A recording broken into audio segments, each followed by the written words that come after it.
Welcome, Lalon Adebayo. Good morning, Neyo Lushola. Blessings, Mofe Lola, Shegun Fatuma. Welcome to all of you. Eric Osadolo. Welcome. Fumi Jeboda. Welcome. Elizabeth Ali. Yeah, the popular customers here. Lola Shoronke, Justin Mayo, Bola Luro, Jolome. Why? It's nice to see all of you. Mashu, Esong, Gladys Unshan, Kende, Agoro, Ojo, Ola, Wale, Edwin Amimi.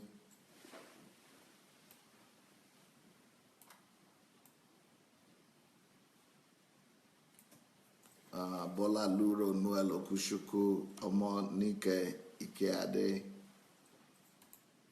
Daniel Oshoma, Cordenia Ame, Wilson Arorome,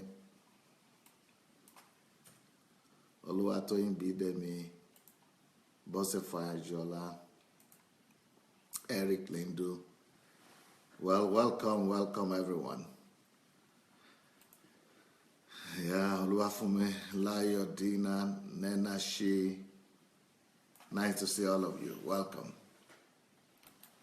Shigo Wafo, welcome. Shi Sandra, Victoria Weir, Davida, welcome to all of you. Welcome. Now, as you are coming in, let's quickly go and share the link. Go ahead and share the link, please. You have the button over there under your video. Look for that share button, and let's go and share the link for today's program. Let's go share the link because then we could invite other people who don't know yet that we are here and who are not aware of our platform to come and join us. So please go ahead and look for your friends. Write them, invite them, and also another thing you could do is to write a comment or a remark on the shared link. So once you share the program, write something on it. Write something and let people know what to expect. Oh, okay. Shioma said, I'm excited I can now type. Why? You couldn't type before? Wow. Okay. Thank God. Well, sorry for that. Chris Emoit Omukaga, I need to talk to you personally if possible. Oh yeah, everything is possible, but you need to write me. I don't have telephone anymore. I dropped my telephone. People were taking advantage of me and abusing it. So I'm not having telephone. So if you want to talk to me, write to me personally. And my email is pastor@godembassy.org. pastor@godembassy.org. So pastor@godembassy.org. If you write there, I'll be able to reply you. I'll be able to reply you soon. So welcome, and let's go. So this week I said I'm going to be talking to the ladies. This week I'm going to be talking to the women. So it's the ladies' week. And I think it was a wonderful way to end that other week, last week, with yesterday's program with the Ojimadus, and it was a beautiful conclusion. And we had a lot of responses. A lot of people came to see them and to hear them. And now we see that not just Pastor Sunday is strange, not just Pastor Sunday is coming from another world, but Africans could be different, and Africans could be godly, and we could have example of family based not just on culture but on the kingdom principles, on the kingdom of God. And that's another example to you, for you to know that no, nothing unique about me and my family. Just follow the principles. Just live by the truth. I shall know the truth, and the truth shall set you free. So, get their books, get their materials, and you will find out that everything is possible. It's possible for every family, what they shared with us yesterday. So here we go. This week, like I said, I promised I'm going to be talking to the ladies. Last week I was talking to the men. Now, I'm going to disappoint probably the men, because from what I am thinking, from what I understand, I think the expectation of the men that are on this platform is such that I would do exactly the same thing that other men, pastors, and leaders have been doing, to be bashing the women. I would not do woman bashing this week. I'm sorry if that's what you had expected. I will not come here to bash the women. I will not come here to put down the women. I will not come here to I will not come here to sit down the women and be giving them lectures and training. Like I said, a husband is not a schoolmaster, and the wife is not a schoolgirl. So I am not going to be, a pastor also is not a schoolmaster. So I'm not going to assume that role. I'm not going to say to the husband, you are not a schoolmaster, then I assume that role. Then I begin to become the schoolmaster that is telling everybody and the girls, sit them down and say, be quiet and listen to what I say. No, I'm going to tell the girls what they need to hear. I'm going to tell the ladies what they need to hear. But I'm not going to, my approach is going to be different. So if in the case of the men, what I did was I was talking to them mainly, at least for that week. There will be other aspects of talking to the men. Maybe the following week I will go back to the men again. Or maybe the next week I will go back to the difference between men and women. Maybe, I will do something different next week, but we'll continue on the family issue. So I think what I'm going to do is, let me explain to you the difference. The difference is that last week I was talking to the men, and the men are the head of the family. The man is the head of the family. Now, as the head of the family, they must know what they are going into if they are the ones going to ask the lady out. And they are the ones to take responsibility. So when I talk to the men, there is no way I will talk to the men without talking to them about their responsibilities.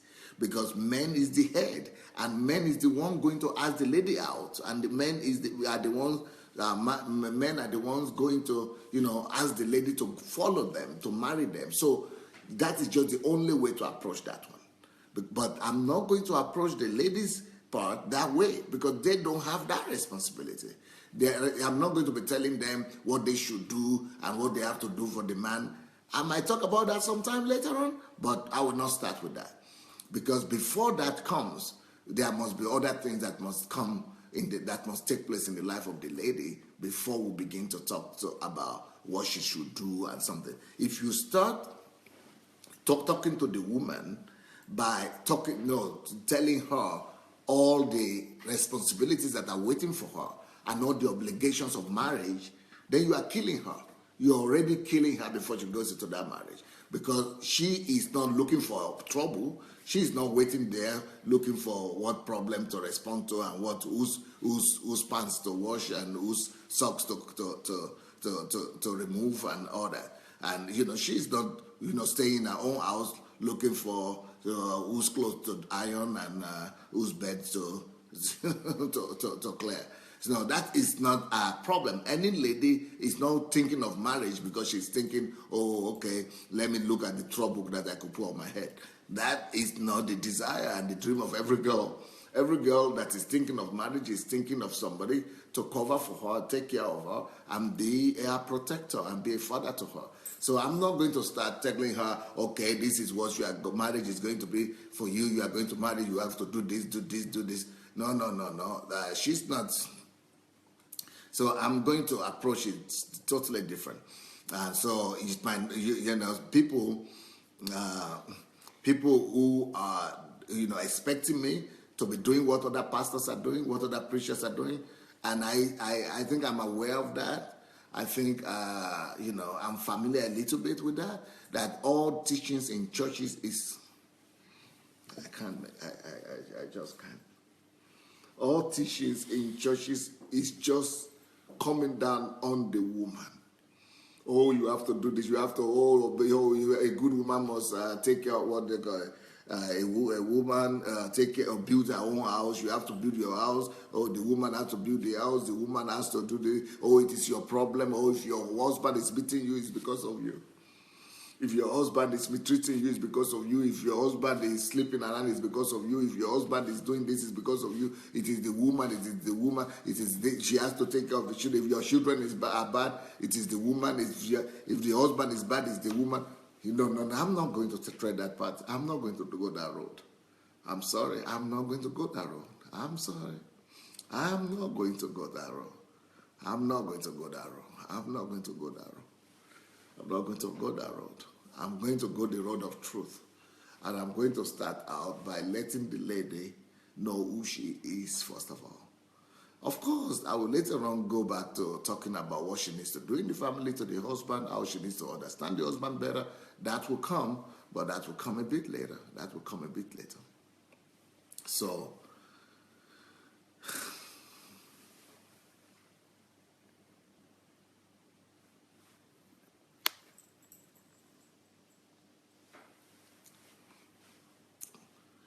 today's message, to this whole week, I'll be talking to the ladies. So what is the topic I'll be talking to them on? Well, you hear. Let's start with today's topic first. Today's topic is ladies. That's the topic of ladies. Start with ladies. Before you think of marriage, think self-sufficient. Ladies, before you think marriage, think self-sufficient. Ladies, before you think of marriage, think self-sufficient. I hope you hear me. I'm going to say that again. Ladies,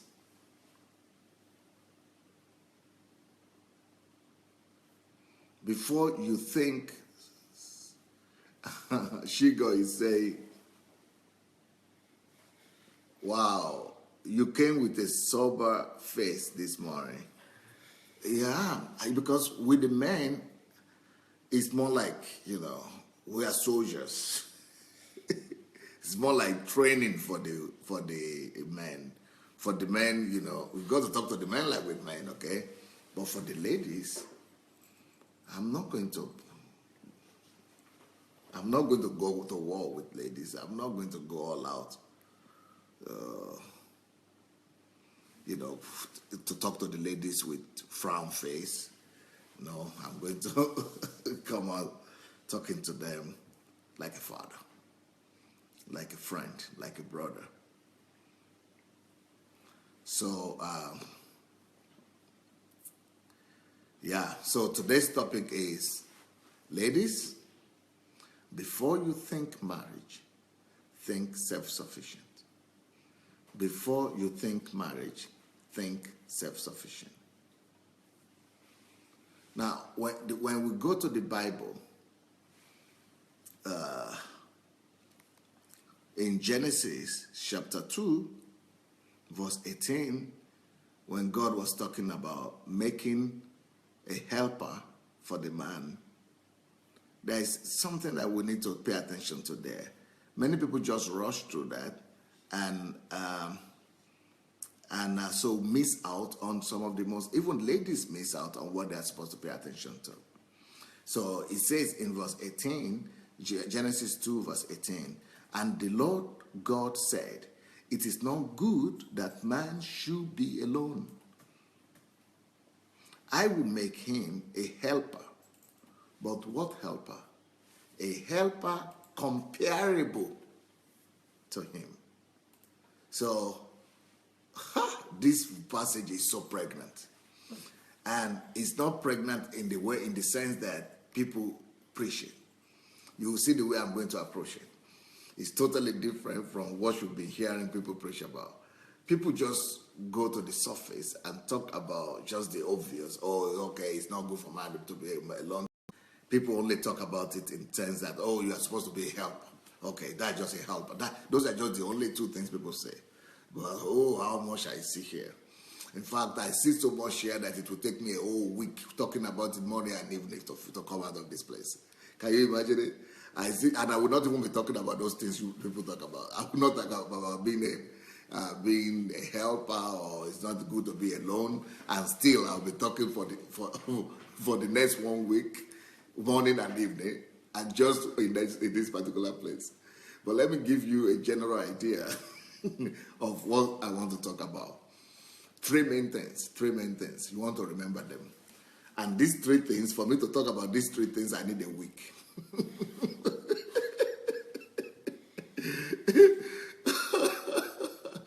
Three things in that scripture that is not good for man to be alone. And God will make him a helper that is comparable to him. So the first thing I want to talk about here is, I want to talk about, remember the word, self-sufficiency. Self-sufficiency. 2, I want to talk about maturity.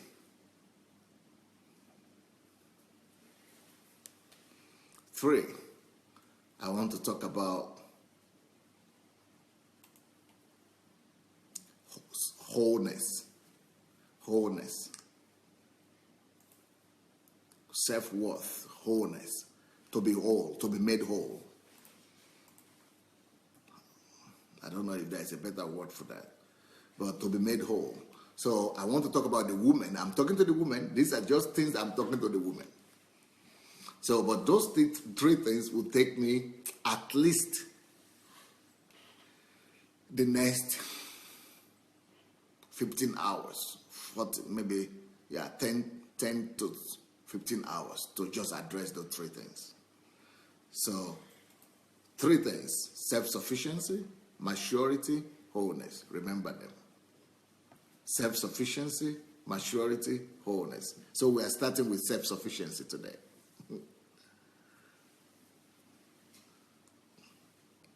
So, where am I getting these 3 things from? Well, I'm getting it from from that passage. I'm getting it from that passage where God said, it's not good for man to be alone, that it will make for him a helper. Now, listen to this. A helper means that for you to be able to help and for you to be able to be a helper, you must have those 3 things I just mentioned. A helper, you can only be able to help another person when you are already self-sufficient. Before you could help another person as well, you must be able to be mature. Okay, for example, if I'm learning to swim now, and one thing I've discovered with swimming is that if they throw you in the river, all my examples are now connected with swimming. If they throw you in the river, and the person who wants to rescue you himself doesn't know how to swim, is not self-sufficient in swimming, both of you become the victim. You are not the only one who will die. The one who has come to rescue you is on a death mission. So since we are not sending the ladies on a suicide mission and on a death mission, before a lady could even think of marriage, she must think about self-sufficiency. It's just like saying, before you could say you must go help another person not to drown or to live, you must know how to live. That's why you could help. So that's one aspect that nobody is talking about. And that is one aspect that we don't tell the ladies about before they marry.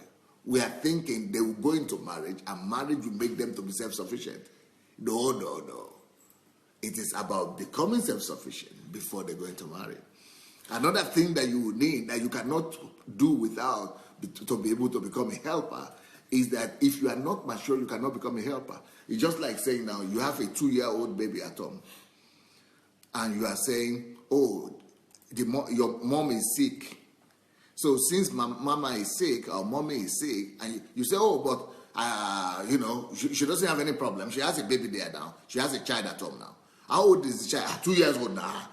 She cannot stand up. She cannot cook. She cannot clean. She cannot wake up in the morning. Yeah, but the baby will take care of her. 2 of them will die. A 2-year-old kid cannot take care of a sick mother, cook for her, wash her, give medicine to her, save her from death.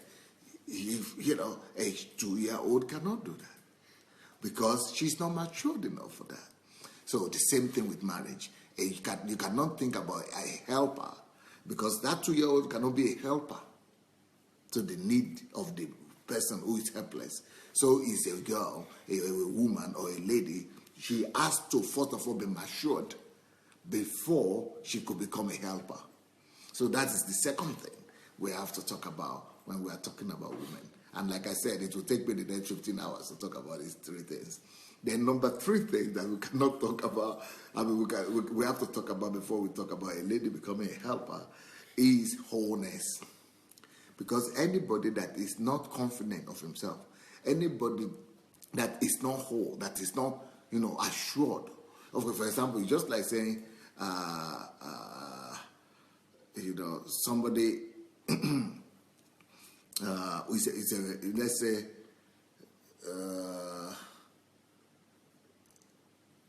it's a person finished medical school, but the person is not even sure of his own skills, and it's not sure of his knowledge. It's not whole. It's not.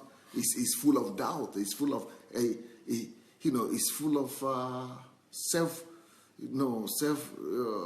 low self-esteem. And that person who is not whole, as a doctor, you want to send the person to go and take care of his patient. And because he's not sure of anything, he's not even sure of the prescription he's going to give. He's going to be killing patient one after another. Because he's not even sure of his own profession, he's not even sure of his knowledge or his skills. So someone who is not whole, someone who is not sure, who is not confident, will only do more damage than help. And those are the things that we have been experiencing in families, unfortunately.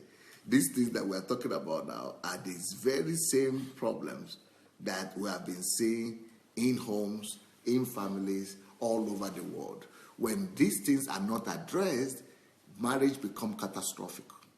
When these things are not taken care of, catastrophe.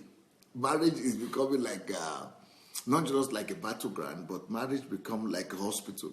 Like emergency room, where they take people who have an accident. It's just a place of catastrophe all the time, bad news center. That's why now if you conduct investigation just among married people, if they tell you the truth, they will tell you that when they were alone by themselves, when they were not married, 75% of them, they will say, 80% said they were more happy when they were single than when they are married, because they did not go through adequate preparation. And almost nobody is talking about this. So these 3 things are so important that I personally think that no girl should be allowed to go into marriage. No girl should be allowed to go into any relationship without being properly taught in these things. A lady is supposed to be a helper. What kind of helper are you talking about when she cannot even help herself? So what are you telling me? What are you telling me? What kind of helper are you talking? Who is she going to help? She will not become anybody's helper. She will just become, a burden. She will become a burden to other people. A lot of women, unfortunately, that are going into a relationship these days, they are not ready to become a helper. They are not ready to become, and if you are not ready to become a helper, you are not ready to be a wife.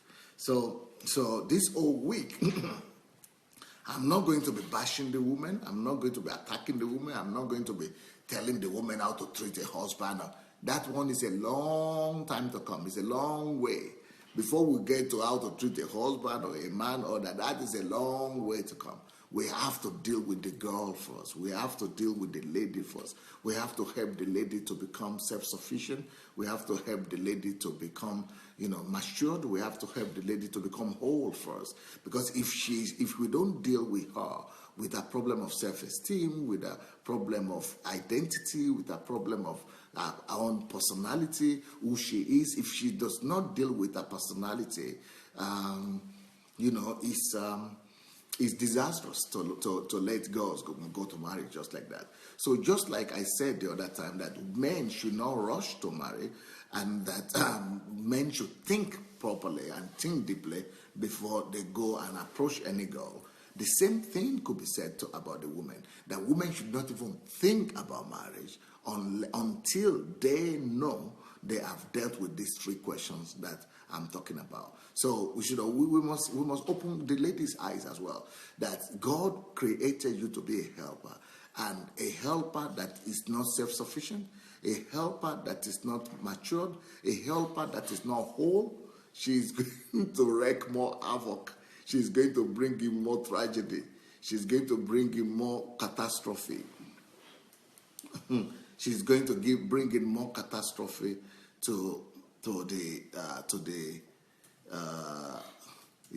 family and to the man than before she even came to the life of the man.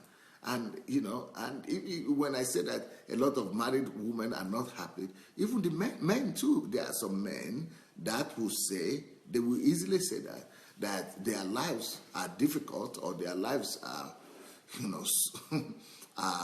become a failure because of the woman that came into their lives. And that could be the case also. Not all of them are lying. In some cases, it's true.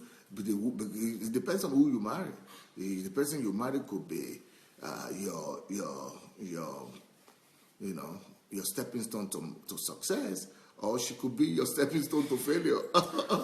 And so it all depends on how the two of you have been prepared, or have been trained for that role, the role of a husband or the role of a wife. So today I'm going to be talking about the lady.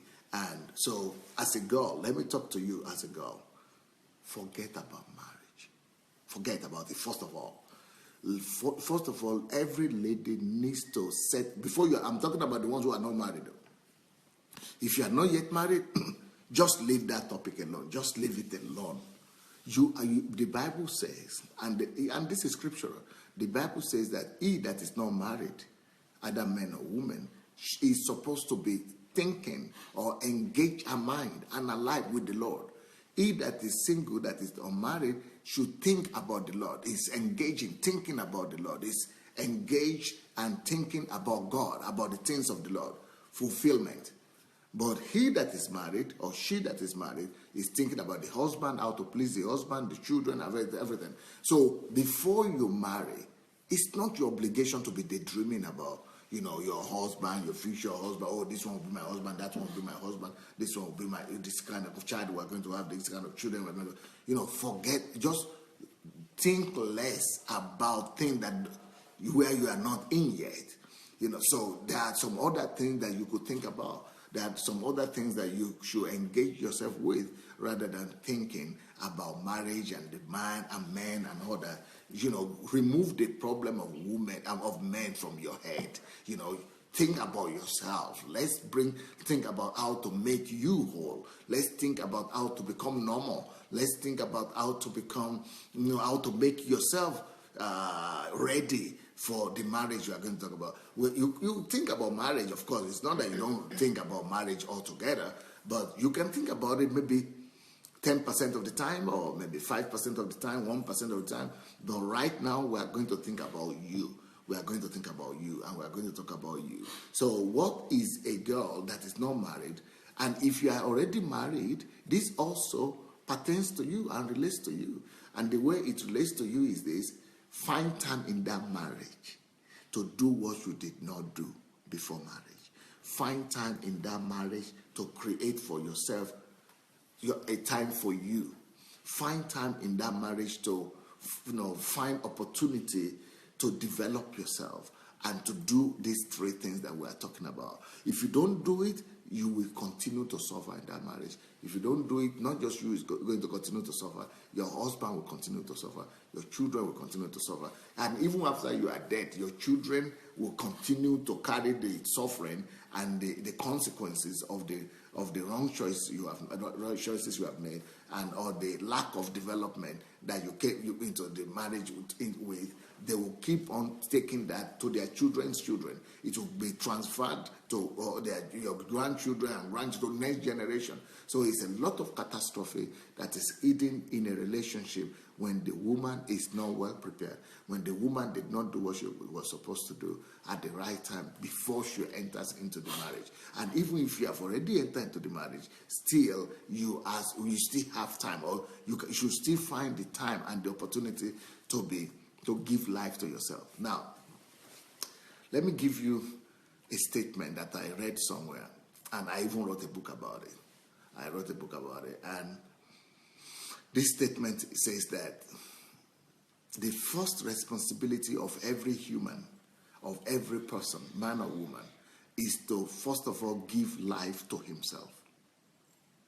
You must know that your first responsibility as a lady, your first responsibility as a woman, your first responsibility as a human being, your first responsibility as just a girl is to give life to yourself first.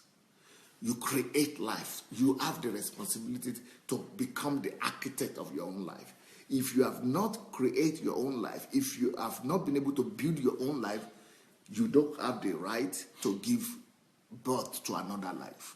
So it is the responsibility of every person, every man or woman, to first of all give life to himself before he gives life to others. You must first of all give life to yourself before you are thinking of giving birth or giving life to another person. But a lot of women these days, what they have started thinking about children when they were small, or when they are still teenagers, when they don't even know what is their own life self, when they don't even know who they are, when they have not even recognized themselves, when they have not even acknowledged who they are, and talk less of giving life to themselves. They are not even bothering to give their life to themselves, to give life to themselves. They are only thinking about the life they want to give birth to, or the life they want to give to another. How can you give to others what you don't have? What are you going to give birth to? You are just going to give birth to another biomasses. You are just going to give birth to another flesh. You are just going to give birth to another bunch of biological pieces and biological masses. So that is a disgrace, because if you have not created in yourself a core value, if you have not created in yourself a personality, you can never give birth to that personality. You can never give birth to a personality that you have not created in yourself. You can never give birth to a value system that you have not already created. We cannot give what we don't have. We can only give what we have. So if you have not created in yourself the person that you like, or you have not created in yourself the person that you yourself admire, if you have not created in yourself the person that you yourself love, the person that you yourself would like to be like, then what will you give birth to? If you dislike yourself, if you are disgusted with yourself, if you don't like what you see in yourself, so what will come out of you? It is the same disgusting thing that will come out of you. It is the only disappointment that you will give birth to. It is only tragedy you will give birth to. You will only reproduce what you have. So then we are surprised. Why are our children so stubborn? Why are our children so disobedient? Why our children will not listen? Because you don't even have values to be put into them. You don't even have how to train them. You don't even have the principles that you want to formulate in them first. So if you yourself are disgusting, you give birth to disgusting children that will just run you to your grave too early, earlier than you anticipated. So that is why no woman should try or should rush to give life to another until she has given life to herself. No person, no man should give life to another until he has given life to himself. You must first of all create the life you desire for yourself. You must first of all formulate the personality that you desire to be in you first before you can now say you want to give birth to one. I mean, it's a disgrace when you are so empty. You don't even like yourself. You don't even like what is obtainable in you, and then you are dreaming of giving birth to children. Just leave that topic alone. Just abandon that. Just leave that. Just put that somewhere. And if anybody is trying to pay attention to you, if anybody is trying to approach you or tell you some beautiful things, you know the truth. You know the truth about yourself. You know that you are not ready. Don't let anybody deceive you. And they will be telling you, oh, don't worry, you will become ready when you marry me. They themselves, the men themselves who are telling you that, they are the ones who will later on be using that as an attacking something. They will use it to attack you. They will use it as your accusation. They are the ones who will be telling you that you are not ready. You are not well trained. Where is your father? Where is your mother who trained you? That you are a bad wife, you are a bad girl. I mean, you are not trained. You are not well brought up. They will begin to abuse you. They will begin to abuse your children. They will begin to abuse your mother. I mean, your father. They will abuse your whole family, your heritage. They will say you have not been trained very well. Who brought you here? And they are the ones who are asking you. They are the ones who are begging you to go and marry them. That they don't care. But now that they see the reality of who you are really, they begin to care, and they will begin to attack you and begin to say you are not worthy, you are bad and all that. So you don't want to bring disgrace to your own life. You don't want to bring shame to your own self in marriage. You don't want to bring shame to your own family. You don't want to bring shame to your children. You don't want to bring shame to your father, to your mother. You don't want to bring shame and disgrace to your family, to your parents by going to marry unworthy, by going to marry unprepared, by going to marry without creating your own life, without giving life to yourself. You don't want to go to marry, unprepared, so that you will not become, a mocking object. You will not become a center of, you will not become a piece of laughter. So that you will not become a disgrace. And for you not to become a disgrace and a shame, you must be prepared. And in these three things that I've already spoken about today, about self-sufficiency, you must be self-sufficient first. You must work on yourself. You must give life to yourself. You must create the personality that you admire in yourself first before you go to marry. You must first of all work on yourself. You must, make sure that you create. It's like you must become like a sculptor, that is ready, that is molding, that is carving an image. Everybody has that responsibility of carving an image of himself, the one that he desires to see. All of us are supposed to do the sculpture of ourselves, to carve out the personality that you want for yourself. You are supposed to clean yourself. You are supposed to, to chisel yourself, everywhere, to sharpen yourself, to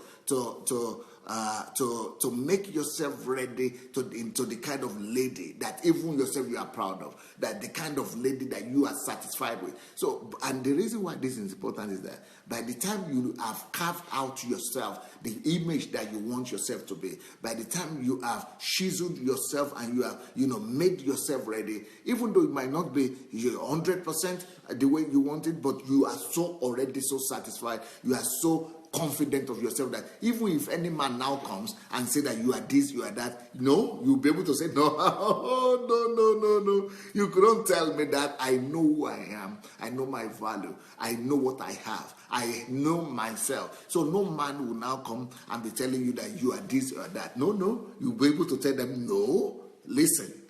You know you are because you have made yourself the admirable person in your own eye. Even you have made yourself the person that you yourself fall in love with. You yourself you are ready to love. You yourself you are ready to be placed with. You yourself you are glad with. So you are not going to become a puppet in the hand of another man or one man that is that's going to be trying to manipulate you. So you are not going to be manipulated. You are not going to be deceived. You are not going to be broken. You are not going to be, pushed around. You are not going to be tossed to and fro and and be turned into a football, that you are just being played down there, play here, play here. That is why this is so important as a lady. Please, before you think marriage, you ladies, before you think marriage or before you think relationship, think first of all about self-sufficiency. Think self-sufficiency. Think self-sufficiency. Be self-sufficient first. It's your number one responsibility. It's your number one responsibility to be self-sufficient first of all. I mean, if you are not self-sufficient, your life will be full of pain. Your life will be full of pain. I remember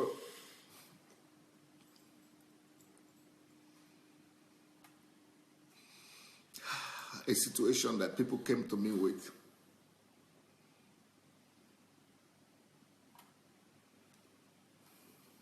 It's not good. But this lady had been married, and she had even given birth to 3 children.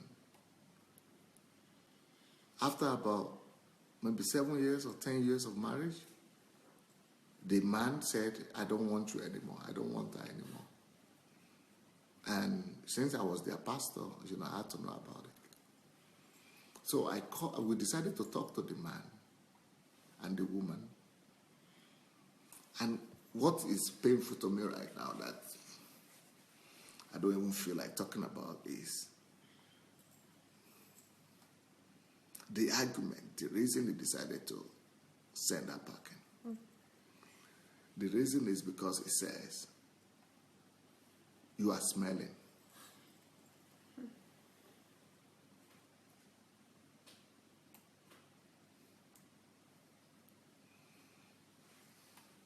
I don't know if it is true or it's not true.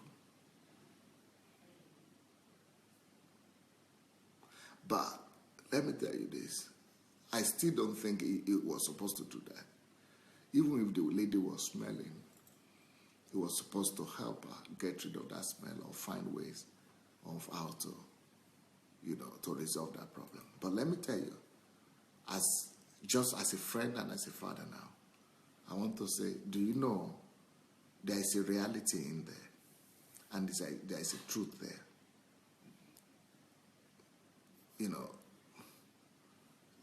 I'm not, it's not an easy topic for me to talk about because I don't want to shame anybody, but in the case of that guy, maybe it's just an excuse, right? But you ladies must also know, and there are some women that don't know this, but you ladies must know that there is something that is called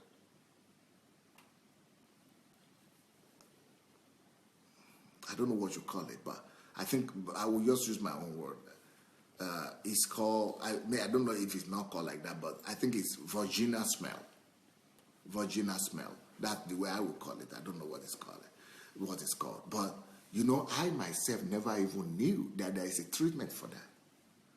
I never even knew that there is, just like we have shampoo we use for our hair, that there is hygiene products for the women, intimate hygiene product for the girls. I never knew there is a special lotion or special hygiene kind of cream that women use to prevent smell, to prevent the intimate and vaginal smell. But if a lady had grown up, maybe in Africa, maybe in Christian home, maybe in a place where the parents have not spoken to them, never spoken to her about that. No, this is not soap. Somebody is writing soap. No, this is not soap. Because the way I got to know about it was, I went to, was it a 5-star hotel? They put me in one 5-star hotel. And, in the 5-star hotel, they made everything present. They thought I was going to be there with my wife. And I saw bottles like that, where it is written vaginal cleansing, it gets rid of the odor and smell. And I said, wow. The world has gone to this. Wow. In the Hotel room, they put all kind of different cream, including vaginal cream that is, they want to get rid of the smell, they want to give aroma, they want to, for vagina also. I know you have body cream, I know you have skin cream, I know you have hair cream, but which now how? But I saw that people know that there is a problem like that, and people have resolved that problem. Somebody is just writing me now that Davida just say, I hear that a lot from women. Davida is a woman minister, and she's a minister and she's saying that a lot of women come to her that their husband either complain or their husband leave them or their husband, remove them from the homes or from the family because of that, you see. But a girl might not know that before she married. A lot of girls I'm sure, a lot of those girls who are 17-year-olds and teenagers, they might not be aware of it. And they're thinking of marriage. And then the man will just shame them. And she will be thinking she's okay because she's wearing clothes. But this one is beyond clothes, though. So now, like I said, I'm not defending that guy that divorced a woman 10 years later or 7 years later just because of whatever smell he was thinking. But he was able to live with that for 7 years. But he said he couldn't just cope with it anymore. And as a man, I think that, maybe it's true, maybe it's not true. I must tell the ladies the truth then. I still must tell the ladies about this, that you should still know that, there are things that you must be prepared for.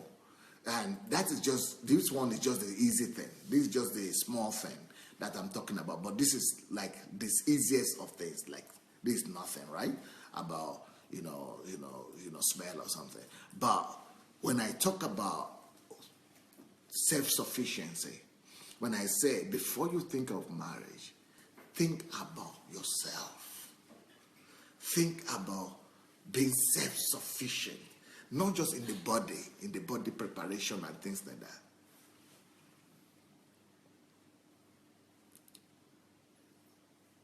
Still talking about the body, let me tell you something. For me, that happened to me personally.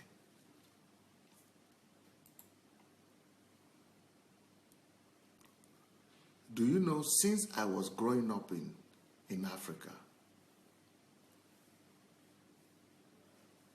almost up to now, but let me talk about since I was growing up in Africa and since I was a boy and I was having girlfriend and things like that. I'm talking to you as a girl now, as a woman now.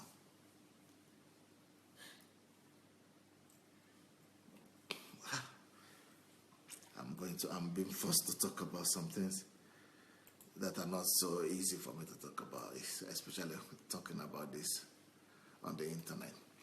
But as a man, I noticed that most ladies, ladies, either you like it or not, men see the bra you wear one way or the other. They see you don't call them bra or whatever. So these bras that women wear, at least you see the top part of it always. It falls out and this, that. I noticed from my childhood that it's always two colors. I used to see most places, two colors. Something that is brownish, almost brown like that. Brown, some color like that. It's very popular. It's like everyone is just wearing it. Not white, but it's brownish like that, brown. And then black. Two colors of brown. I used to think all my life that women only have two colors of bras. That I thought they don't even produce any other.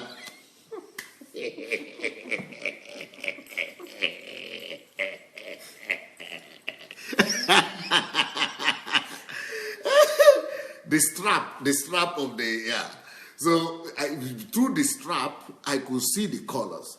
But these colors are always some colors like that are, And I said, so before I married, I've always been concerned. Oh God Almighty! So I will be seeing my wife wearing just these two colors all her life. You know, how will I marry a woman that will just be wearing this same brown thing I will be seeing? Even by seeing that color, I'm already having what they call allergic. I'm already allergic to it because I'm already. It's already putting me off. Any kind of desire will just disappear. All those two colors. Even though I might like the lady, but before I get to her, the thing is been killed, is murdered, is punctured. The desire has been punctured. The reason I'm talking about this. The reason I'm talking about this is because in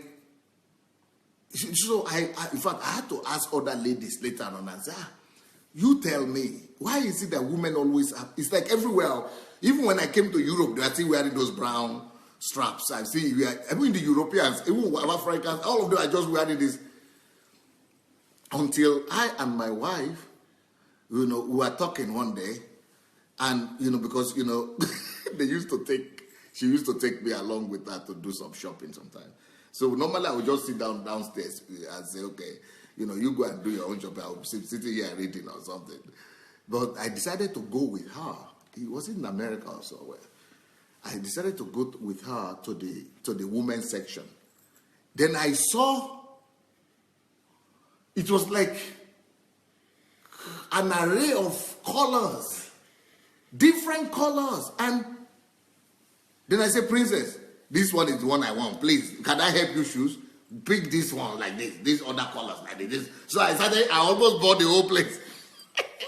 So she was saying, hey, why do you like that? She was even shocked. She was saying, why are you taking all those colors? I said, but because women don't know that men don't like same thing all the time. Men don't like to see the same, what do you call it?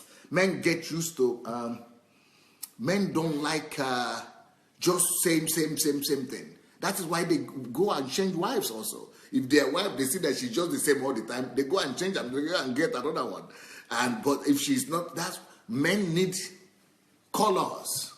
Do you know why men like football? Because it's moving all the time, action. Something must change. Do you know why men like to watch movies, films that are action films? Women call it horror films. And they don't like their husband to watch these horror films because it's action, it's movement, it's changing. Because men are working with their mind all the time. So they need variety, they need stimulation. So if you are just putting two colors there and no varieties, their mind are not being stimulated. They are not being stimulated, they are not, So they get bored, they lose interest, So, as a lady, you must know that. As a lady, you must know that you have to wear colorful pants. And what was used to surprise me those days, even I asked some of the girls later on when I started training women, when I was teaching them this, I asked them, but why is it not white? Okay, if you want to even wear these straps and bra, why not white? So they are now telling me that is because white would get dirty easily and, get stained and it's not sustainable. And that other colors also, but the brown color or the brownish color and the black, they are more practical or whatever you call it. They are more, they are more sustainable. They are easier to maintain or whatever. It's good, It's good to maintain. It's predictable. They took black and brown. It's okay. Just more practical for them. Which is okay. But you see, that is how women think. But that's not, if you are now going to live with if you are living by yourself, do like that. But if you are going to live with a man, and that man is going to be seeing you dress every day, you don't want to just think about practicality now.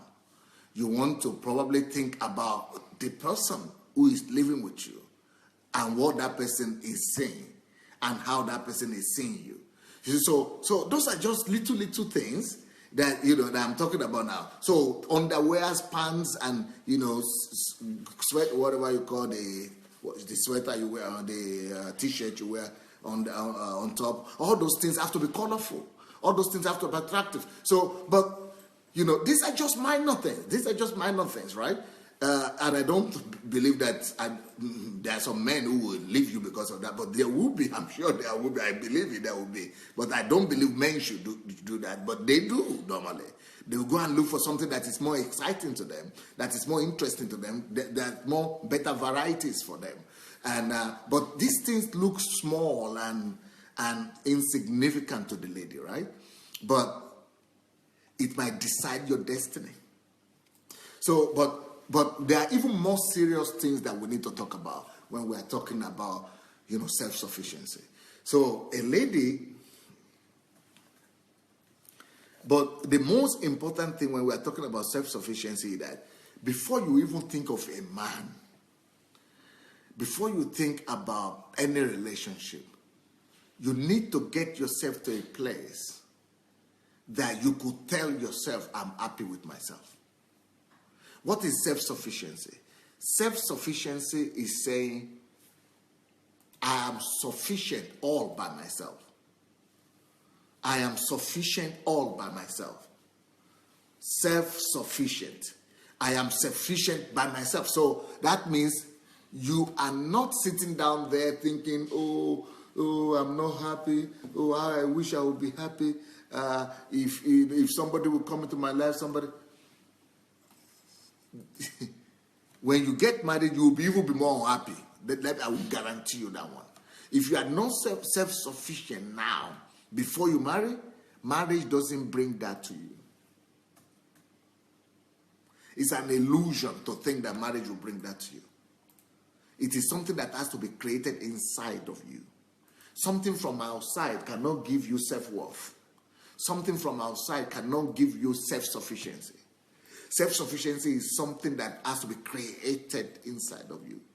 And if you don't create it inside of you, let me tell you something about men. If you are going to marry without being self-sufficient, I don't want to break your heart and I don't want to disappoint you. Men know how to bring out all the insufficiencies in you. They will not even know it. They might not even do it intentionally, but naively. Because you will come back home with your new hairstyle, and you will think you are ready to kill. You are ready. And then the man doesn't even notice it at all. He's just watching television. And if you don't have self-sufficiency in you, you already don't have that you are already satisfied with yourself. You are already happy. You will be so depressed. At least if you had been alone by yourself, and you do your makeup and hairstyle, and you at least you notice yourself. At least you appreciate your own self. At least you look at yourself in the mirror, you like what you see, and you go out of town. And in town, many people will see you, many people will appreciate you, many people will look at you, and you are happy. But when you are now married, and you are expecting the most important person in your life to appreciate and to notice how you look, how you dress, the new dress or the new look or the 5 kilograms that you lost or the hairstyle that you made, and he's not even noticing it. And not because it's bad, And we are going to be talking about that later on. It's not about the man. It's not about him being bad. It doesn't even have anything to do with him at all. It's just that he's just a man. He's just being a man. He just didn't notice that at all. He's living his own life. I mean, he's doing something. There are things that are more important to him. His football is more important to him at that particular time than noticing your new hairstyle. Or the news might be more important to him at that particular day. He didn't notice. But for you as a woman who had not worked on self-sufficiency, for you as a woman who had not, made yourself to be sufficient from inside, for you as a woman who had not built that stronghold within yourself, who had not built that pillar of strength within yourself, to be happy nevertheless, to be satisfied nevertheless, that will not just bring out that insufficiency in you, that is just going to shatter and scatter your life entirely.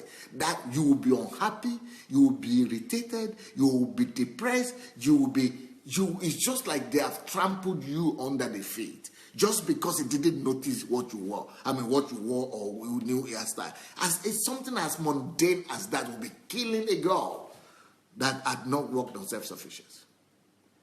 So you must get yourself to a place before you even think of marriage, whereby you say, if anything, just picture any scenario. Just picture any scenario and you are already happy with yourself. Picture any scenario and you are already satisfied. Think about anything. Doesn't matter what anybody would do that will affect your self-image. You are already happy. You are already self-sufficient. You are already satisfied with yourself. You know how to make yourself happy. You know how to make yourself, satisfied inside your own heart. When your joy depends only on you and on God, when your joy depends on what you do and what God has done for you and is doing for you, then you don't care what happens, what a man does or doesn't do, who notices or who doesn't notice you. Then we are talking about self-sufficiency.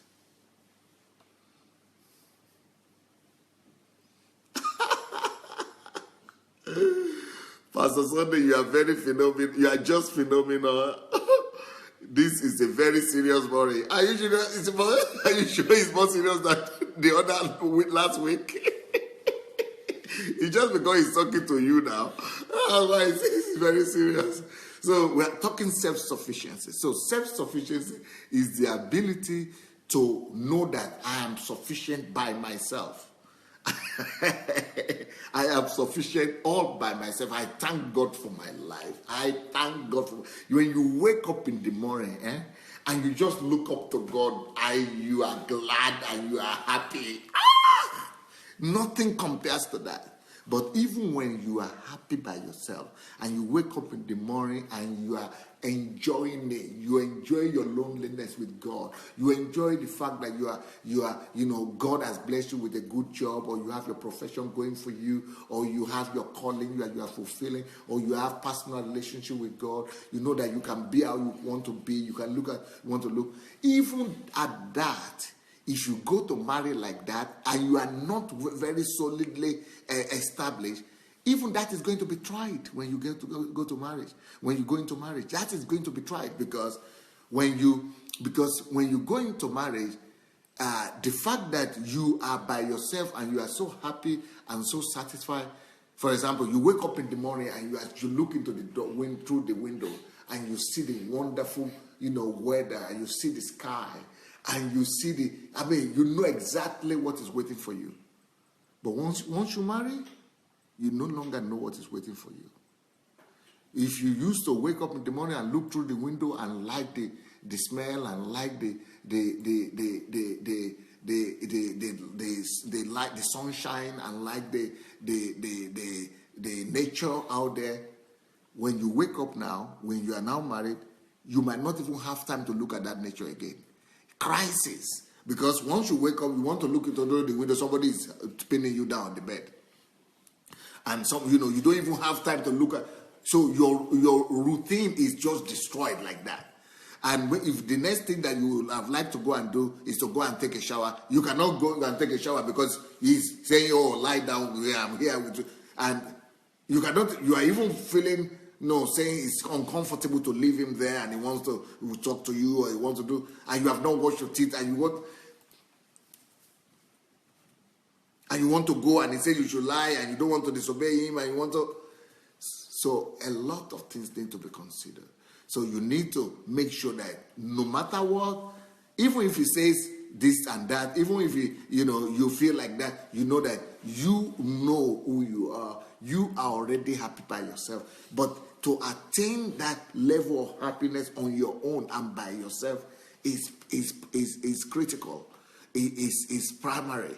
So you must know how to, first of all, be glad by yourself. Be sufficient by yourself when you are so happy. But like I said, to be happy by yourself is not enough. You must be happy and sufficient to the extent, not financially alone, now I'm saying, inside yourself. I'm talking about inner satisfaction. You must be so satisfied that your cup is running over. It is only at the point when that you feel that your cup is running over that the satisfaction and the joy and the self-sufficiency you have is running over, that you want to give to other people. You want to give it to another man. You want to give it to another woman. You want to just make other people happy like that. You want to share that joy, that happiness with others. When you know that you are so sufficient, I hope you are feeling what I'm saying. When you know you have so much joy, you cannot keep it for yourself alone. We have so much satisfaction. You don't want to keep it to yourself. You want to even make other people happy self. You want to give that satisfaction to others. You want to splatter it out, you want to splash it out. You want to, go ahead and just dash this joy, dash this happiness. Give some people mood, give some people happiness, give some people. When you are ready to give out so much of that sufficiency, that's when you are ready to marry. That is when you are ready to marry. Then it means no matter what a man does, or no matter what you confront or you come across in marriage, you are so satisfied that it's flowing over. Your cup is running over. And now that you have so much of that joy, so much of that satisfaction, flowing through you and coming out of you, you are ready to give a lot of that to the man as well. But before you get to the man, before you begin to give that satisfaction and that joy to the man, learn to give it to other people too, first of all. Learn to do good to people. Learn to give some of those joy, some of that satisfaction to other people, children, women, friends, family members. Learn to just do good to them. Learn to, give them. Not complaining, not waiting for others to give you, not complaining that other people are bad, other people are not. Learn to do good to other people to the extent that they will not even be grateful. They are showing ingratitude to you, they are showing lack of gratitude, and you are used to that, and you are still not frustrated, and you are still happy to give. So that when you now go into your marriage, and you are seeing some things that you expected the man to respond to and it's not responding to it. You expected the man to thank you for something and it's not thanking you for it. You are not bothered anymore. You are more concerned about giving than receiving. That's what we call love. That you are ready for marriage. That is real love. Real love is when you are so overflowing, when you are so full of life, so full of goodness, so full of the kindness of God, the love of God, this satisfaction that you are even ready to give to others and to bless so many others without asking for more. Without asking for yourself, for much for yourself. That is when you are really, really ready to marry. Now, we know this is not canceling all the things that I said that men should do. Men know their own responsibilities, but it is not your own duty to begin to, think about that you are not going to work on yourself because men are supposed to do this, men are supposed to do that. Forget about what men are supposed to do. Let them be thinking about what they are supposed to do. But you must also know what you are supposed to do from your own side. You must know what you are supposed to do from your own side. So self-satisfaction is key before you think of marriage. Self-sufficiency. You have to be sufficient. You have to think self-sufficient. You have to make sure that you are satisfied with yourself. You are sufficient, in so many areas before you go into marriage. Before I even think of a man.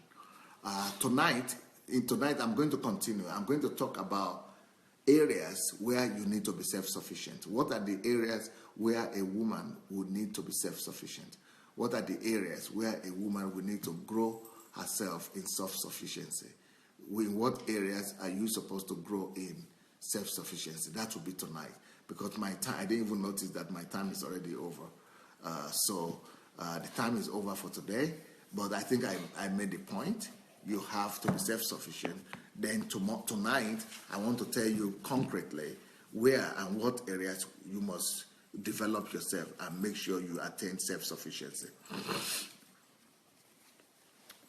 But tonight, by the grace of God, we hope to come on the big platform. We hope that Facebook will have opened my Dr. Sunday Adelaja public page So we are going to be probably coming on public page, Dr. Sunday Adelaja, but we are going to copy it here as well. So I think you'll be able to watch it both here and there. But I think the direct one will be from Dr. Sunday Adelaja. So you can begin to invite your friends, and by the grace of God, we hope that we'll have more people come as a result of that, because we'll be able to invite normal people that we used to invite before. Let's go and share this link. I think we should share this link, and this might be a blessing to some girls or to some women. So, let's go share the link and write something. Girls, ladies, men, let's write some remarks and some comments on the things we are going to share. Let's go and share the link. Let's go and share the link and write some things to it. So look for the share button, write some comments, let people know what to expect from this. And if it's a blessing to you, let me hear what you are going to, let me hear your comments. Let me even read some of your comments. Let me read some of the comments and see if this was a blessing to you guys or not. Okay. TY says, wow, Dr. Adelaja, your ladies are going to become, wow, there will be many renewal of vows. My ladies on this platform, okay. There will be many renewal of vows by the end of days. I'm sure the men are making themselves coffee and settling down well to enjoy this message. You see, even though I'm not speaking directly about the men and the responsibility of ladies to the men, but you see, it will still benefit the men at the end of the day.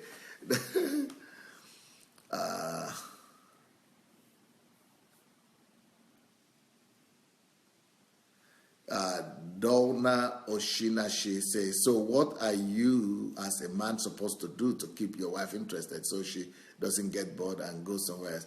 We did that last week. I think this Downer is just coming this time. Maybe she was not there or he was not there last week. The whole of last week was talking to the men. So it's always going to be like that. When I'm talking about the men will say, well, about the women? When I'm talking about the women say, well, about the men? Go back to last week's messages. You see the link from me there that says that if you missed out some of the things, go back to check them. Yeah, go through, follow those links, and you'll be able to listen to all the things you missed both last week and before then. Edwin and Mimi, Pastor is using wisdom to tell our sister the truth. Well, I think he's always used wisdom. I used to tell even the men the truth as well.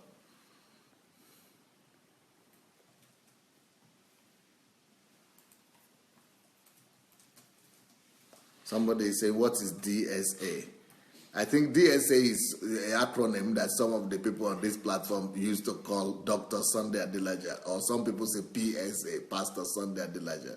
So I think this person is new, so he's asking what is DSA. Okay, Oluwafumulayo says, you are very correct, Pastor Sunday. That is what makes some men to buy what they like for their wives. Yeah, if you don't like the stripes or the smell.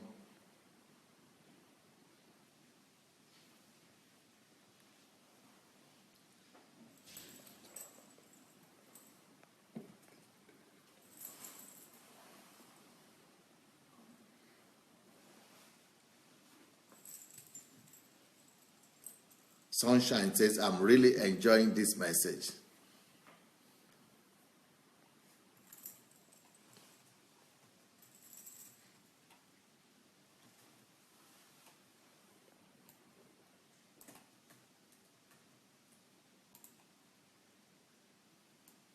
TY says, woman, you have to get your game on. No one owes the key to your happiness or self-worth. Yeah.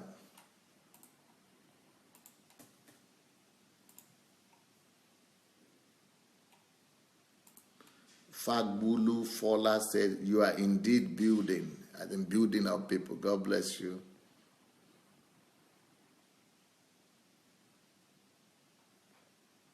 Bolaji Martin said, waiting for others' approval of an approval is an invitation for depression. I love me and I'm happy regardless of who notices me. Yep.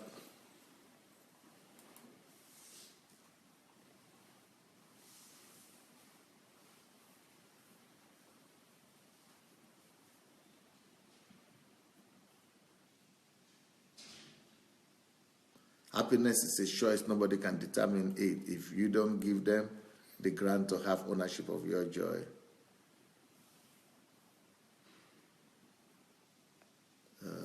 Let me see. Elizabeth is saying, Pastor, I salute you, or keep nailing it. Gift. After this woman retreat, the joy will be for the men. Noel said, even the men need self-sufficiency in joy to have enough of marriage. Edwin, any angle Pastor Sunday is coming from, he outsmarts others in their own field.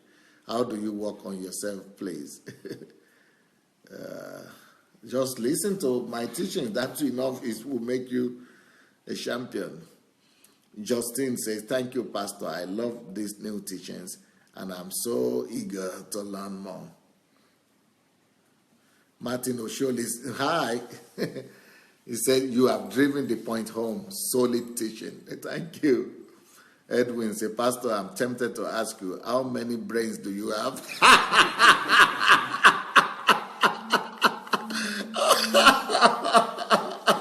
How many A's do I have? How many brains?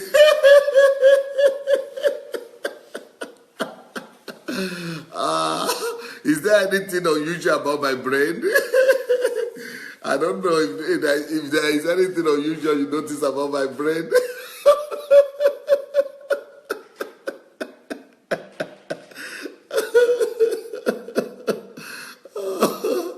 Nkiro Jibadu, I am really enjoying this. I don't know about you, ladies and gentlemen. I'm learning so much. Thank you so much, sir. Thank you. Ngoya Shari, thank you so much, Pastor, for touching on those topics that are considered taboo or too sensitive in church, especially African black churches. This is so valid information that we need to become whole and not just the superficial things people want to hear to feel good or be affirmed in their wrong beliefs as churchgoers. We have to be self-sufficient before anything, and we often lose sight of that very thing that makes us who we are. More wisdom to you. Thank you for your time and knowledge. TY, awesome. Thank you, sir. Absolutely thrilling session. I'm further empowered, enlightened, and blessed. Have a great week, sir. It's an absolutely glorious morning. Kennedy Festus, I can't wait to hear more about this topic tonight. He's a man that is saying he can't wait to hear this topic tonight.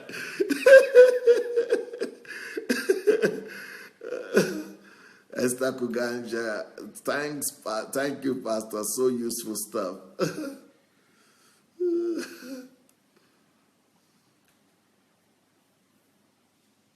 Comfy air. Bless you, Pastor Sunday. Love you, love you, love you. Thank you. TY say, you are too much, Dr. Adelaja. That's it. Not just your spouse, but your way of life. Be a giver, a fountain. Bosse Fanyajola, wow, wisdom at its best. Kudos to Dr. Adelaja.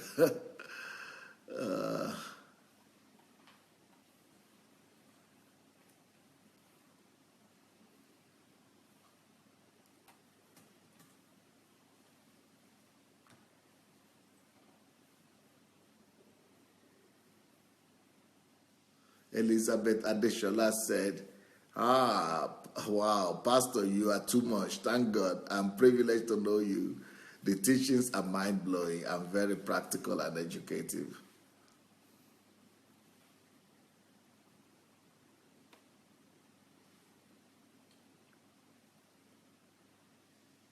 Downa Oshina, she said, I agree with what he is teaching about the self-sufficiency and the need for it before choosing a mate, or you make a mistake in who you choose. I am working through that now. And what God is talking and doing in me now is this very thing. Wow. Amazing.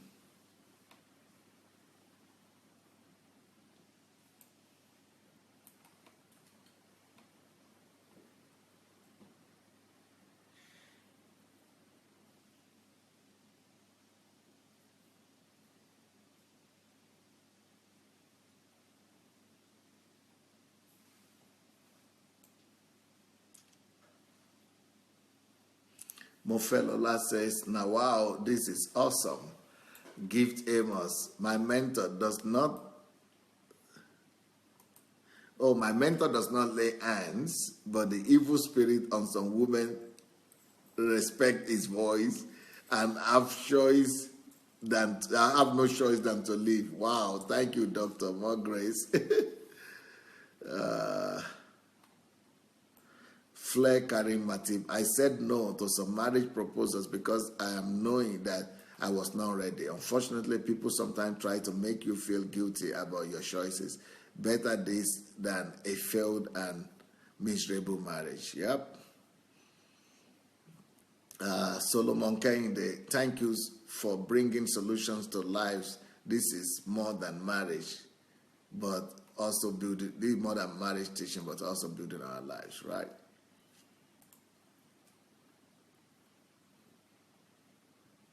Stella Ibe, I can't wait to hear more of this every day. Ekunsami, great word once again, Pastor. He's giving me kudos. Eric Osadolo, yes, so Pastor, you are just too much, sir. Thank you. TY, Dr. Adelaja, you really took the socks off me. I did not know you could touch on those things. You are full of surprises. In fact, we learn new things about your depth every day. Too much, sir.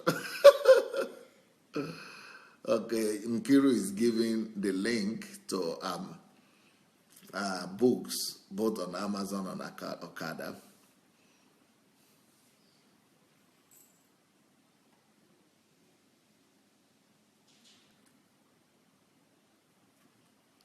That day, let's call on all young ladies, sisters, wives, mothers, grandmothers to join in on this great platform retreat.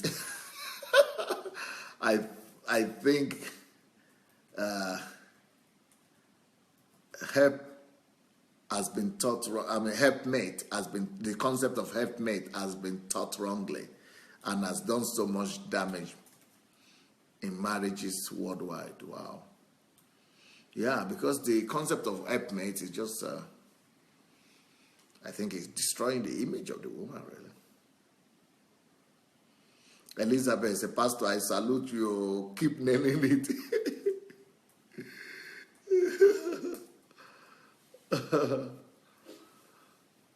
John Lucky, I now understand why you said your name will be remembered after 300 years. Wonderful teachings.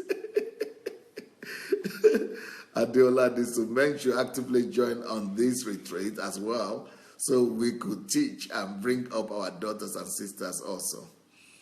Solomon Kehinde, thank you for bringing solutions to lives. This is more than marriage, but also life building, right? Okay. Well. I think our time is up. I've given you so much today. I'll be back tonight. And I hope you'll join us. And like I said, we'll be back on the other platform, Dr. Sunday Adelaja Official. So see you tonight. God bless you, everyone. And see you tonight. And go and share the link if you have not shared the link. Write some comments and invite your friends to come tonight. God bless. Bye.